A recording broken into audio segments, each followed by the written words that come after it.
Hello students, this is A.V. Singh here again with my next video on the chapter Acid, Bases and Salts.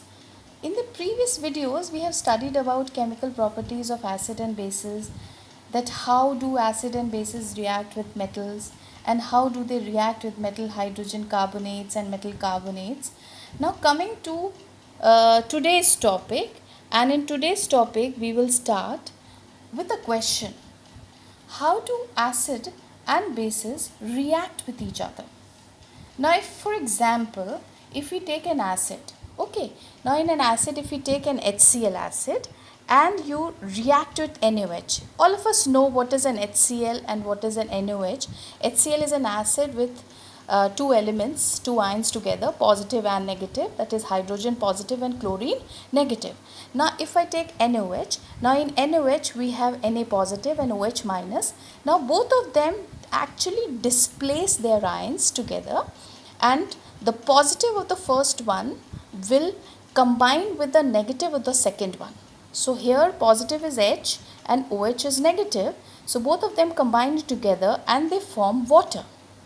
Now if I take NaOH and we take HCl, now see OH is being reacted with H and it is forming water. So what is left is Na positive and Cl minus.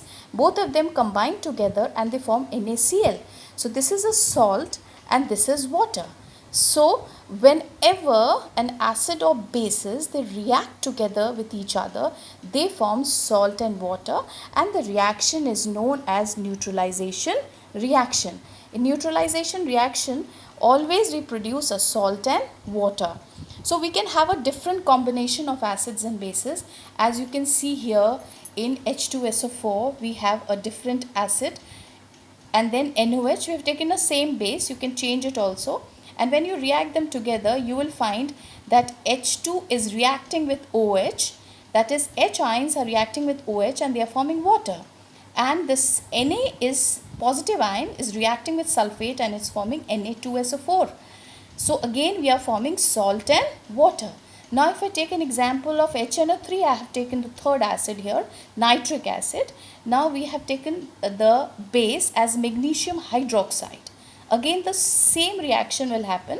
See, hydrogen is going with OH and it is forming water, and magnesium is reacting with nitrate and it is forming magnesium nitrate. So in all the three cases you find that acid and bases they react together with each other and they form salt and water.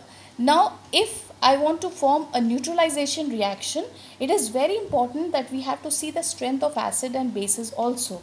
Now if I have to take two combinations, that means one acid and one base, we have to see the concentration, that when we mix them together nobody hosts on the other. Like if HCl is little stronger and the base is little weaker, then if you check it with the litmus paper you will find the litmus paper will give, the blue litmus will change to red, it will give the acid appearance, then it will not be a neutralized product. Of course the salt and water will be formed, but the reaction will be a little bit towards acid. So the concentration is also equally, the strength of acids and bases should be equal, and when they are being reacted together to give a good neutralized product which turns neither blue litmus red nor red litmus blue.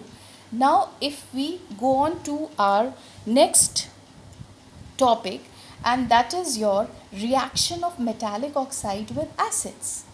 Now this metallic oxide we have formed earlier also, and this was by reacting metal with oxygen. It's just a simple burning reaction or combustion reaction. We are just combining our metal with the oxygen and they form a metallic oxide. Now here you can see copper oxide, copper is a metal and oxygen is an oxide. So we are forming a metallic oxide, that is CuO. Now this metallic oxide is reacted with an acid, that is HCl. Now what happens? Again there is an exchange of ions. See, copper is reacting with chlorine and it is forming copper chloride, and this hydrogen is combining with oxygen and it is forming water.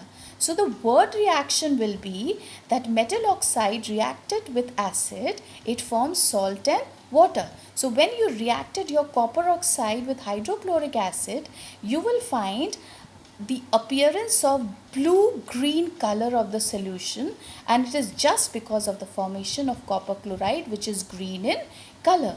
So we say that metallic oxide are basic oxides because they are giving rise to salt and water when they combine with acids. Okay children, and now the next property, and that property is reaction of a non-metallic oxide with a base. Earlier we studied about a metallic oxide with an acid, and now we are studying a reaction of a non-metallic oxide with a base. Now in this case, what we have studied here, see, we have taken a non-metallic oxide. Now when we talk about non-metals, we say carbon, nitrogen, oxygen, sulfur, hydrogen, phosphorus, all these are non-metals. Now if they combine with the oxygen, they form a non-metallic oxide. So we have taken an example of carbon dioxide here.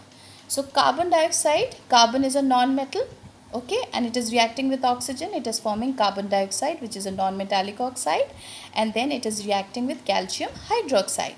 Calcium hydroxide is a base. Now when they both of them react together, you will find that this calcium, which is a positive, it will react with this carbon dioxide, and when it reacts with carbon dioxide, it forms calcium carbonate, and in return what is left behind is your water molecule. So calcium hydroxide is actually basic in nature, which when reacts with a non-metallic oxide, it produces salt and water.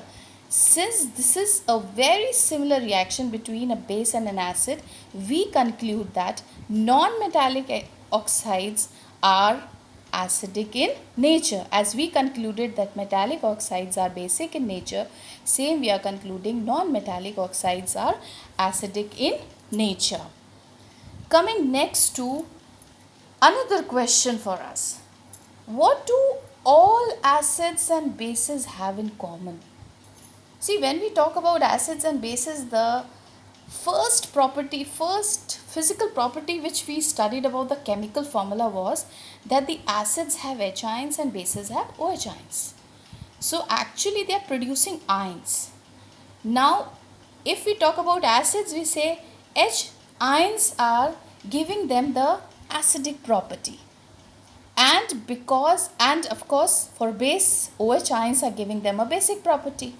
Now coming to the conduction of electricity, here you can see a complete setup here. You can see a beaker here, and we have completely set up an electric circuit in front of you here, and we have poured the HCl. Now when we have poured this HCl here, what will happen? The electric current has started flowing and the bulb starts glowing. Why? Because the HCl has H positive ions and it is able to conduct electricity from one place to the another, completing the circuit, and that is the conclusion is that the bulb starts glowing. So this is what is common about our acids, that they have ions.